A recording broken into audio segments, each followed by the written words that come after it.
Je voulais que les décors soient, enfin que les paysages soient prenants de beauté, mais bon, c'est de la campagne française, hein. C'est pas, on n'est pas aux Caraïbes, mais parce qu'on peut être très malheureux dans un paysage magnifique. Et ça n'a rien à voir.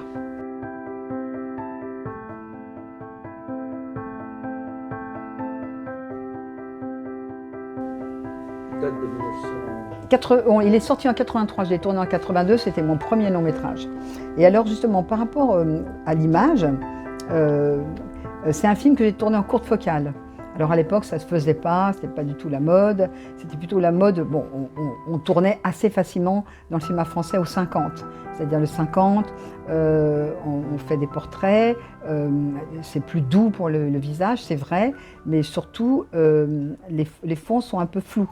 Mais moi, je voulais tourner en courte focale parce que j'ai essayé de retrouver mon storyboard. Parce que j'avais storyboardé le film comme je venais de la bande dessinée. Et quand je faisais de la BD, mes personnages étaient nets, il y avait le point, mais mes fonds aussi étaient nets. C'est très difficile en BD de faire des fonds flous. En BD, on travaille rarement au 50, au 75 ou au 80. On travaille au 32, au 25, enfin, à cette équivalence. Donc mais j'ai beaucoup travaillé en courte focale, au 32, beaucoup, au 25, bon, rarement au 18 parce que après ça déforme, mais c'est pour ça que les personnages sont vraiment dans ce qui les entoure, dans les terres où ils habitent, dans les villages, dans les maisons, dans les toits des maisons. On voit bien les fonds derrière, parce que je voulais qu'ils soient ancrés dans ce qui les entoure.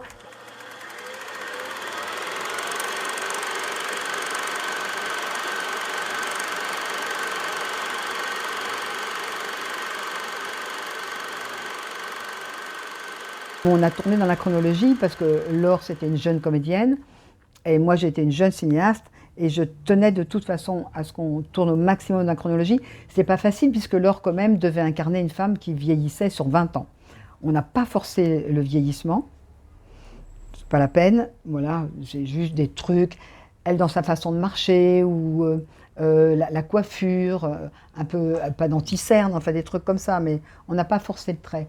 Et justement, vous me parlez du casting, le casting, ça n'a pas été facile. On avance un peu à l'aveugle, hein. Finalement, on est comme un aveugle avec son bâton. Et pour voir, on est un peu aveugle. Je ne sais pas comment dire, c'est un peu ça. Et donc, je cherchais une comédienne, je ne trouvais pas. Oh, alors, on me proposait des actrices connues. Et la seule actrice, mais qui n'était pas connue à l'époque, à qui j'ai demandé avant Laure, que j'adorais parce que je l'avais vue dans Les Dames de la Côte, qui passait tout juste à la télé, et que j'étais tombée, mais raide dingue, de Fanny Ardant, et je la trouvais extraordinaire. Et donc, j'ai proposé à Fanny le rôle, en premier, et elle était d'accord pour le faire, mais elle avait des amis autour d'elle qui l'ont mis en doute, qui lui ont dit oui, mais elle a un accent un peu chic parisien, tu ne seras pas crédible, etc. Or moi, je lui disais qu'on trouvait, elle était très belle et très élégante, Fanny, naturellement, et l'histoire du cinéma a bien prouvé qu'il y avait des tas de filles venant de milieux populaires venant de villages de campagne, qui étaient d'une élégance et d'un chic extraordinaire. Et puis, je ne sais pas comment je suis tombée sur Laure. J'ai vu un film qu'elle avait fait avec Kramer, et puis voilà. Donc, c'était pas évident à imposer, parce qu'évidemment, on te demande toujours de faire du cast. Et comme j'étais tête de mule, je ne voulais pas faire de cast, je voulais prendre l'actrice qui me semblait le mieux pour le rôle. Et pour le rôle de Marcel, là aussi, c'était pas facile. Et comment je suis arrivée? C'est-à-dire, on m'a parlé de Richard Bohringer que je ne connaissais pas. Je n'étais pas une grande cinéphile. Je suis allée le voir au cinéma. Je crois que je suis allée le voir dans le film de Benex. Comment ça s'appelle? Non, dans le film, c'est un film Benex. Peut-être dans Diva, oui. Diva, hein. Ouais. Ou celui d'avant. Charlie, Oui. Voilà, celui-là. Et là, je l'ai vu, je dis c'est lui. Ah, là, je n'ai plus démordu. J'ai dit bon, c'est Richard. Et là, je suis restée obstinée à vouloir que ce soit Richard qui fasse le rôle. Par contre, si vous voulez que je vous raconte un cauchemar, mais c'est quand même intéressant. Le destin de Juliette, j'avais beaucoup coupé, beaucoup épuré. Dans le destin de Juliette, il y avait Pascal Augier qui jouait. Maintenant, il n'y est plus. Je vais vous expliquer pourquoi Pascal n'y est plus. Parce qu'il se trouve, alors je vais essayer de vous raconter vite, quand je préparais mon film, mais longtemps avant, etc., que j'avais pas de fric, quelqu'un m'avait présenté la grand-mère de Pascal Augier, qui cherchait quelqu'un pour donner des cours à sa fille, à sa petite fille. Et j'habitais dans le même quartier. Donc je me suis retrouvée à donner des cours de maths à Pascal Augier. Et je lui ai dit, un jour, j'arriverai à faire mon film, et si j'arrive à faire mon film, je te ferai jouer dedans. Parce qu'elle me disait déjà, quand elle était en 6e et en 5e, qu'elle voulait devenir comédienne. Et donc, quand elle est devenue... Voilà. Et je l'ai proposé, dans Le Destin de Juliette, elle fait la petite fille de Laure qui grandit. Et ça finissait comme ça finissait sur cette note très positive, où on voyait que la fille de Juliette, elle choisirait son destin. Et elle se marierait avec qui elle veut. Et qu'elle ne recommencerait pas, qu'elle ne répéterait pas le drame de sa mère. Et donc, c'est Pascal Augier qui faisait ce rôle. Donc, le film faisait 2h20. Et tout le monde aimait, enfin, les gens qui aimaient ce film, aimaient la version du film en 2h20, et je l'aimais beaucoup aussi. Et à ce moment-là, c'est ce producteur très peu sympathique, qui a commencé à hurler, alors que la Gaumont ne disait rien, c'était mon distributeur, la Gaumont. Denis Château avait vu le film en 2h20, il avait trouvé ça très beau, il a dit bon, c'est peut-être un peu long, tu peux couper 5 minutes, mais jamais il m'a demandé de couper. Et Guérin, donc, a hurlé, mais hurlé tous les jours, en disant qu'il fallait que je coupe ce film. Et j'ai réussi à négocier, lui il voulait que je fasse un film en 1h20, 1h30. Complètement idiot. Donc j'ai fait un film 1h52, exactement. Et c'est moi qui suis allée voir Denis Château, c'est moi qui ai négocié avec le distributeur, et il m'a dit « OK » pour 1h52. Donc j'avais une demi-heure de film coupé, puisque le film faisait 2h20, prémixé, hein, prémixé. C'est ça qui est important à savoir. Avec toutes les scènes avec Pascal Augier. On a mis les scènes avec Pascal Augier dans une boîte, toute la copie qui n'était pas la copie 0, la copie standard, on l'a bien mis de côté.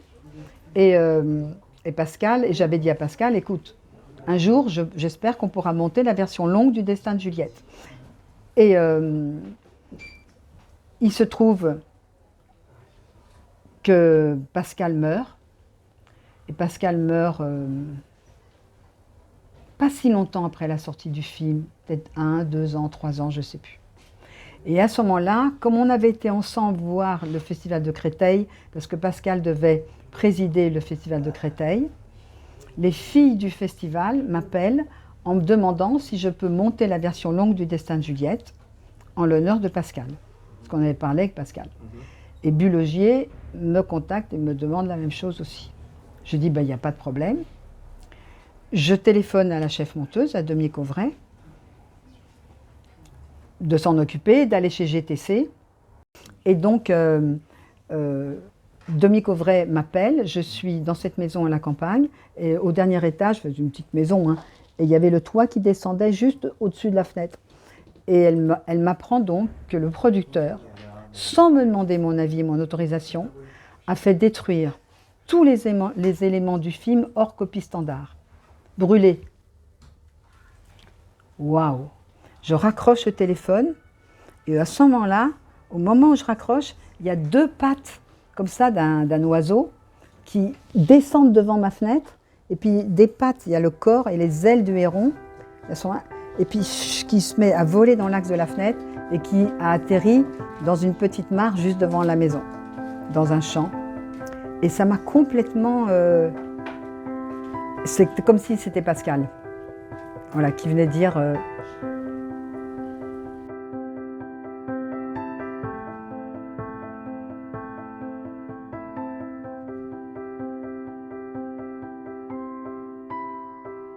c'est que, en fait, le jour des morts, le 11 novembre, le jour des morts, il avait reçu une lettre qu'envoient tous les labos.